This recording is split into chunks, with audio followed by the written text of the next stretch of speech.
In today's video, I'm going to teach you how to check what version of Microsoft Outlook you have. Knowing your Outlook version is crucial, especially if you are troubleshooting an issue or ensuring compatibility with other software or features. It's a straightforward task, and I'll guide you through it step by step. So, let's dive in. First, you need to open Microsoft Outlook on your computer. Once your Outlook is up and running, take a look at the top left corner of the screen. You'll see a menu option labeled File. Go ahead and click on that.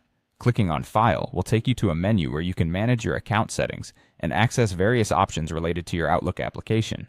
Now, once you've clicked on File, you'll need to turn your attention to the left sidebar of the screen. Here you will notice an option that says Office Account.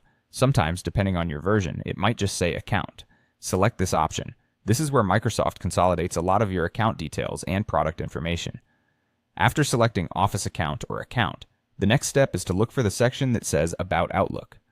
This option is often located towards the middle or bottom of the page. Just keep an eye out for it. Once you locate About Outlook, you want to go ahead and click on it. When you click on About Outlook, a window will pop up containing all the information you need to know about your version of Outlook. You'll see the version number clearly indicated. This might say something like Microsoft 365, Outlook 2021, 2019, or another specific edition you're using.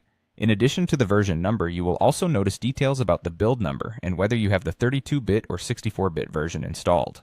This information can be particularly important if you're downloading updates or add-ons, as different versions may require specific files.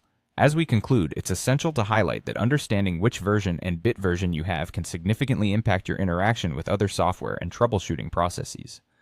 Knowing your version helps tailor solutions that fit your specific setup, making your overall Outlook experience smoother and more efficient. There you have it. You now know how to check which version of Microsoft Outlook you're running. Whether you're configuring settings, downloading additional tools, or just curious, you can effortlessly access this crucial information anytime. Thanks for following along, and I hope this guide helps make your day a bit more productive.